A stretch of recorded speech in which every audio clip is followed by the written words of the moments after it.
Maka kata Sayyidina Umar, ya Rasulullah, tidak ada ampun bagi mereka, habisi mereka sudah. Penggal leher mereka. Ini orang-orang kafir yang memang udah kurang ajar, tidak ada kata ampun lagi, habisi saja sudah. Kata siapa? Kata Sayyidina Umar.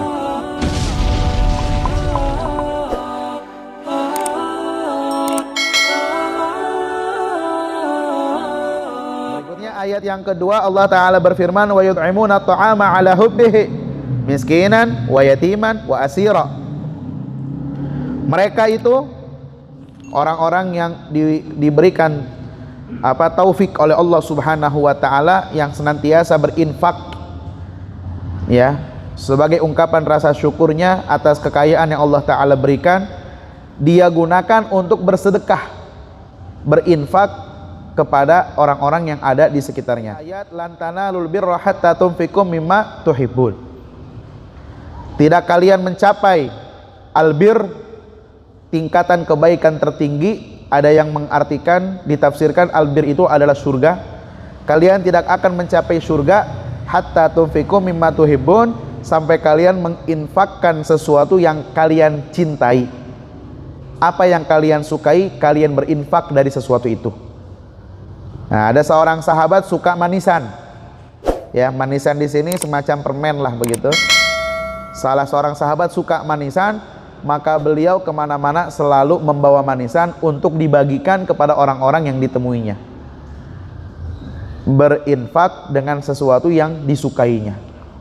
Kadang kan yang kita sedekahkan yang bagaimana, yang kita nggak suka. Ketika baju udah usang, udah nggak kita pakai, itu yang kita berikan kepada orang. Nabi kita Sayyidina Muhammad sallallahu alaihi wasallam, beliau tidak punya banyak baju seperti kita. Bajunya hanya 2 pasang. Ketika satu dipakai, kemudian kotor, dipakai satu baju yang satunya lagi. Ya, kemudian dipakai yang kotor dicuci, ketika udah bersih, yang udah dipakai diganti dengan yang satunya lagi, udah gitu. Ditukar-tukar aja udah pakaiannya. Kalaupun ada rezeki beli baju yang baru, maka baju yang lama satunya diberikan kepada yang lainnya. Ya, itu dicontohkan oleh Nabi kita Sayyidina Muhammad sallallahu alaihi wasallam. Kalian tidak mungkin mencapai surga yang Allah janjikan sampai kalian menginfakkan sesuatu apa yang paling kalian sukai. Dan diantaranya orang-orang yang berbuat kebaikan itu adalah wa yut'imuna at-ta'ama ala hubbihi miskinan wa yatiman wa asira. Mereka memberikan makan dengan penuh cinta. Ngasih makan karena cinta, bukan ngasih makan karena terpaksa, karena betul-betul cinta, mengharap ridho Allah Ta'ala. Apalagi dalam acara maulid misalkan ya, maka berlomba-lomba semestinya kita ini untuk memberikan yang terbaik bagi para tetamunya Rasulullah Sallallahu Alaihi Wasallam. Karena dalam acara maulid itu kan acaranya Rasulullah, maka kita berusaha untuk menjamu tetamunya Rasulullah Sallallahu Alaihi Wasallam. Miskinan wa yatiman wa asira.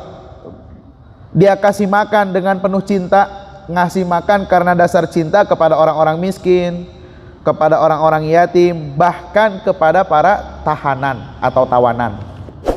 Jadi Nabi SAW mengajarkan kepada tawanan pun kita harus berbuat baik kepadanya.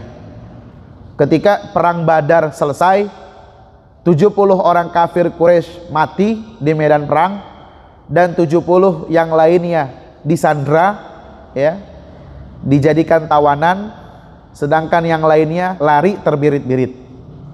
Ya, lari terbirit-birit. Maka 70 yang ditawan ini atau yang ditahan ini, Nabi meminta masukan kepada para sahabat. Bagaimana pandangan kalian dengan orang-orang yang kita tahan ini? Apa yang harus kita lakukan kepada mereka? Ini menunjukkan bahwa Nabi SAW tidak kerja sendiri. Beliau pun meminta masukan, kritikan mungkin daripada yang lainnya. Maka kata Sayyidina Umar, ya Rasulullah, tidak ada ampun bagi mereka, habisi mereka sudah. Penggal leher mereka.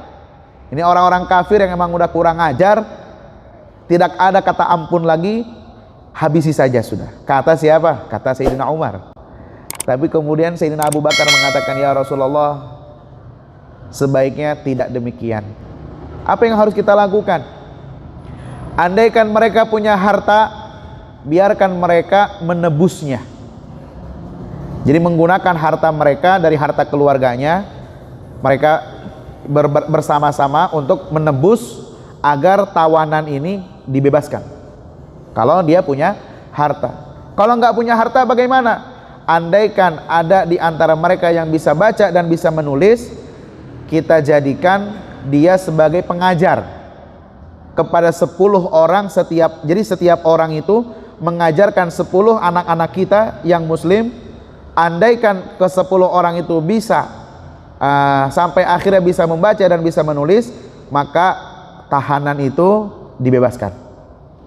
Kalau yang tidak bisa bagaimana?